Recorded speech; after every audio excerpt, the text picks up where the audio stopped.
Self ലവിനെ പറ്റി നമുക്ക് ഒരു അവയർനെസ് ഉണ്ടല്ലോ. നമുക്കിഷ്ടമുള്ള കാര്യങ്ങൾ ചെയ്യേണ്ടതിനെ പറ്റിയും നമ്മുടെ മൂഡിനെ എങ്ങനെയാണ് ബെറ്റർ ആക്കേണ്ടതെന്നൊക്കെ നമുക്കൊരു അറിവുണ്ട്. പലപ്പോഴും നമ്മൾ ചെയ്യാറുള്ളത്, നമുക്കൊരു വളരെ സ്ട്രെസ്സുള്ളൊരു ദിവസം വന്നു, അല്ലെങ്കിൽ ആരെങ്കിലുമായിട്ടൊരു പ്രോബ്ലം നമുക്കുണ്ടായെന്ന് വിചാരിക്കുക.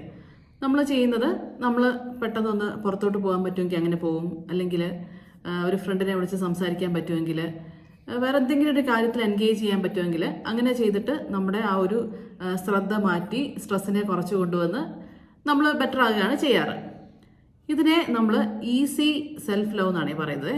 കാരണം ഇത് ഈസിലി നമുക്ക് ചെയ്യാൻ പറ്റുന്ന ഒരു ഡിസ്ട്രാക്ഷൻ പോലെ അങ്ങനെയൊക്കെ നമുക്ക് ഉപയോഗിക്കാൻ പറ്റുന്ന ഒരു ടെക്നിക്കാണിത്. പക്ഷേ ഇതിൻ്റെ വേറൊരു ഫോമാണ് ടഫ് സെൽഫ് ലവ് എന്ന് പറയുന്നത്.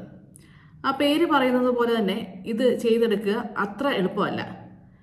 നമ്മൾ ഈ തെറപ്പി അറ്റൻഡ് ചെയ്യുമ്പോൾ എങ്ങനെയായിരിക്കും നമ്മുടെ മനസ്സ് ശാന്തമാകുന്നതെന്ന് ചിന്തിച്ചിട്ടുണ്ടോ?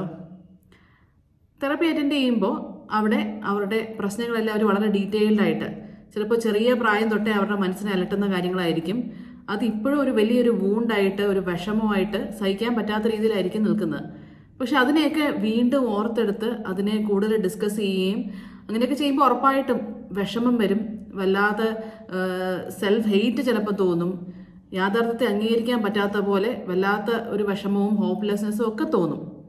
പക്ഷേ അങ്ങനെ തോന്നുമെങ്കിൽ പോലും അതിനെ നമ്മൾ ആ ഒരു പഴയ കാലത്തിലേക്ക് നമ്മൾ റീവിസിറ്റ് ചെയ്ത് ആ വിഷമങ്ങളെയൊക്കെ വീണ്ടും നമ്മൾ ഓർത്തെടുത്ത് അതിൽ എന്താണ്, ചില ആൾക്കാർക്കൊരു തോന്നലുണ്ടാവും, ഞാൻ അന്ന് ചെയ്ത കാര്യം തെറ്റായി പോയോ. ഉദാഹരണത്തിന് ഒരു ചൈൽഡ് അബ്യൂസ് നേരിട്ടൊരു കുട്ടി ഇപ്പോഴും ഒരു അഡൾട്ട്ഹുഡിൽ എത്തിക്കഴിഞ്ഞ ശേഷം ചിന്തിക്കും, അത് എൻ്റെ തെറ്റായിരുന്നോ, എൻ്റെ എന്തെങ്കിലും പ്രശ്നങ്ങൾ കൊണ്ടാണോ അങ്ങനെ സംഭവിച്ചത്. ചിലപ്പോൾ ആ കുട്ടിയുടെ പേരൻസോ റിലേറ്റീവ്സോ പറഞ്ഞു കൊടുത്തിട്ടുണ്ടായിരിക്കും, നീ ശ്രദ്ധിക്കണമായിരുന്നു, നിന്റെ കുഴപ്പമാണെന്നുള്ളത്. അപ്പോൾ ഇങ്ങനെയുള്ള ഒരുപാട് തെറ്റിദ്ധാരണകളിലൂടെ ആയിരിക്കും ആ കുട്ടി അത്രയും വർഷം ജീവിച്ചു വന്നത്. അപ്പോൾ എങ്ങനെയാണ് ആ കുട്ടിയുടെ തെറ്റല്ല എന്നുള്ളത് ആ കുട്ടി മനസ്സിലാക്കണമെങ്കിൽ ആ സാഹചര്യത്തെ വിശദമായി അനലൈസ് ചെയ്യുകയും അന്ന് അനുഭവിച്ച ആ ഒരു മനസ്സിൻ്റെ വേദന ഇപ്പോഴും ചിലപ്പോൾ 20 വർഷമോ 40 വർഷമോ കഴിഞ്ഞിട്ട് ആ കുട്ടി വീണ്ടും അനുഭവിക്കുന്ന പോലത്തെ അവസ്ഥയൊക്കെ ഉണ്ടാവും.